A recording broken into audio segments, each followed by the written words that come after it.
dire 9 milliards 350 millions d'euros pour l'année 2012. Je me tourne vers notre invité, Dov Zera, le directeur général de l'Agence française de développement. C'est bien le bon chiffre? Oui. Voilà, déjà pour l'ensemble, pas pour la seule AFD. Voilà. Et vous en gérez un tiers, donc de cette somme. Alors, si on fait donc le bilan de l'année 2012 pour l'Agence française de développement, on peut peut-être commencer par ce qu'il y a de plus nouveau. Ce sont 3 pays qui ont été éligibles à cette aide publique au développement: le Pérou, la Birmanie et la Libye. Aujourd'hui, on a vu un événement tout à fait tragique en Libye, à Tripoli, c'est l'attentat contre l'ambassade de France. Est-ce que vous pensez que ce genre d'événement peut entraver, peut annuler les efforts français d'aide au développement de la Libye? Entraver, annuler, je ne pense pas. Retarder, probablement. Nous allons attendre ce que nos ministres de tutelle vont nous dire au vu de l'analyse de la situation qui va être faite. Mais l'Agence française de développement intervient dans beaucoup de géographies compliquées, difficiles, qui ont connu des évolutions importantes.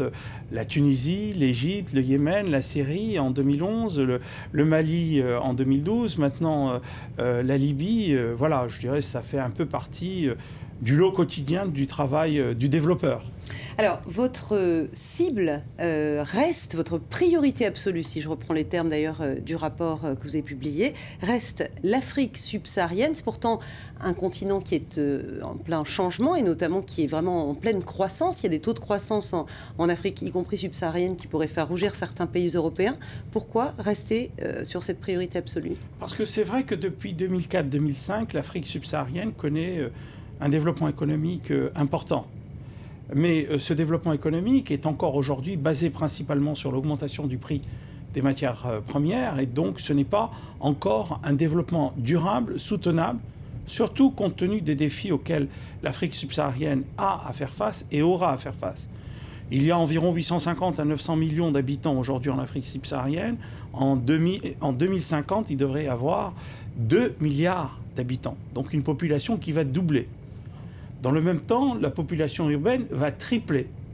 Donc nous avons à faire face à un enjeu démographique, à un enjeu de développement urbain important, avec une population jeune très très importante qu'il faut former, qui n'est pas formée, qu'il faut former, d'où la priorité aussi sur le secteur de la santé et de l'éducation. L'Afrique subsaharienne est aussi confrontée à de nombreux défis du changement climatique. Donc tous ces défis font que l'Afrique subsaharienne, encore aujourd'hui, est la priorité absolue pour l'Agence française de développement.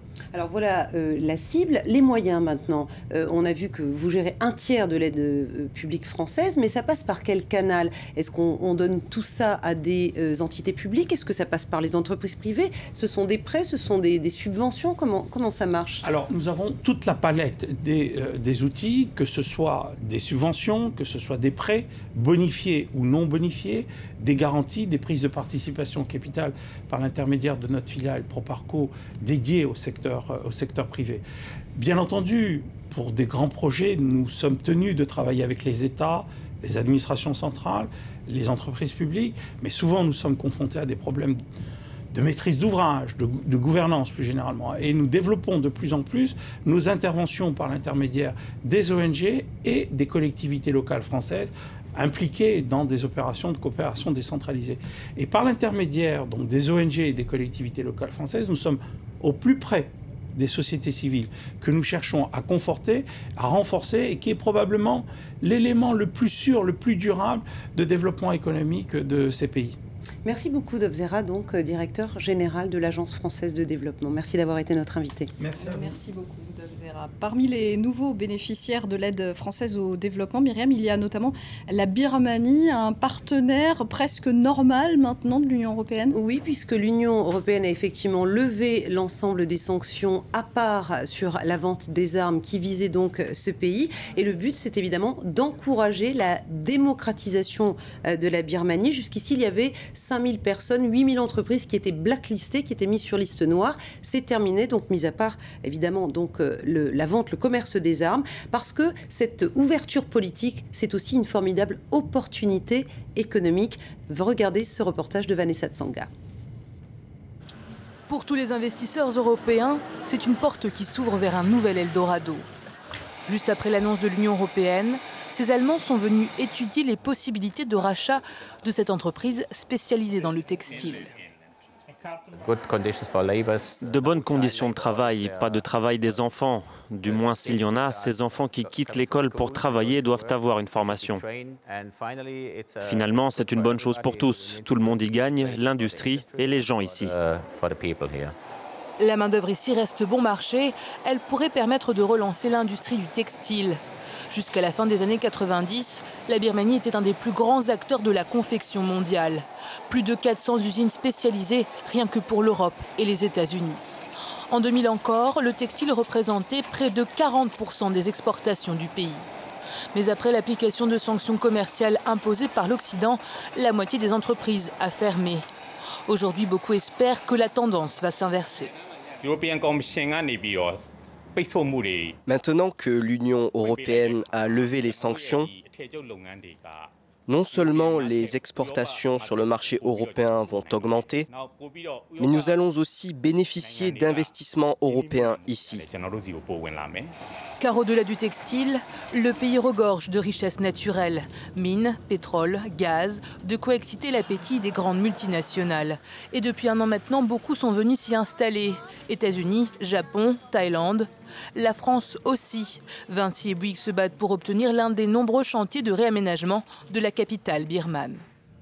Et on reste en Asie avec l'activité chinoise qui traverse un petit trou d'air en avril. Voilà, la production manufacturière, il y a un indice PMI, ce qu'on appelle un indicateur avancé, qui nous montre un peu ce que les directeurs d'achat anticipent comme activité. Eh bien, cet indice, regardez, il est tombé à 5,5 en avril. On est toujours en zone d'expansion, mais à peine, la limite est à 50. Et c'est quand même un point de moins qu'au mois précédent en mars. Et ça prouve bien que la demande mondiale n'est pas au rendez-vous, que la reprise n'est toujours pas là. Or, la Chine, c'est un des moteurs de la croissance. Oui, 50,5 pour cet indice. Vous avez dit 5,5. 50,5, pardon. Un petit mieux, en revanche, du côté de la zone euro. Voilà, où là, on a aussi un indice PMI. Alors là, c'est le composite qu'on regarde, c'est-à-dire à la fois les services et l'activité manufacturière. Eh bien, il est stable. Il est à 46,5. Donc, on voit que c'est sous la barre des 50. C'est en zone de contraction, mais au moins, cette contraction, elle est stable. Voilà la bonne nouvelle. Le point noir, et il est de taille, c'est l'Allemagne, puisque là, l'indice PMI allemand, composite, est en dessous de la barre des 50. Et c'est la première fois que ça se produit depuis 5 mois. Donc il y a une grosse inquiétude sur le moteur en fait économique de l'Union européenne. Est-ce qu'il calerait? Et concrètement, est-ce que donc le PIB, la richesse nationale allemande, reculerait au deuxième trimestre? On regardera évidemment tout ça avec beaucoup d'attention. Et pourtant, les places européennes terminent dans le vert. Dans un vert même vif, puisque Paris signe ce soir sa plus forte hausse de l'année à 3,58%. Regardez, Londres gagne 2%, Francfort s'apprécie de 2,41%. Alors pourquoi? Eh bien parce que les opérateurs de marché tablent sur une baisse des taux directeurs de la Banque Centrale Européenne qui, elle, veut booster l'activité, la soutenir en Europe, dans l'Union européenne. Et notamment dans la zone euro, bien sûr. Le prochain Conseil monétaire, ce sera le 2 mai de la Banque Centrale Européenne. Et puis, toujours à propos de finances, la Suisse se dit prête à discuter d'une évolution du secret bancaire. On en a beaucoup parlé. Et ça n'est pas rien, quand Berne se dit prête, alors pour l'instant à discuter, pas à lever le secret bancaire, c'est-à-dire en fait à rentrer dans un jeu d'échange automatique de données bancaires entre tous les pays. Et c'est justement d'ailleurs la condition posée par Berne. Il faut que ces normes soient véritablement internationales, qu'elles concernent tout le monde, les États-Unis, la Grande-Bretagne et même les paradis offshore. C'est vrai qu'on sent qu'il y a une fenêtre d'opportunité, il y a une pression politique de la part du G20, notamment des États-Unis d'ailleurs, et de l'Union européenne. Et hier, les banquiers suisses, une puissante association, l'association des banquiers privés suisses, défendaient les mêmes positions que Berne. Merci beaucoup Myriam Mascarello, c'était le journal de l'économie. Il est 20h20 à Paris, on va faire tout de suite le rappel des principaux titres de l'actualité.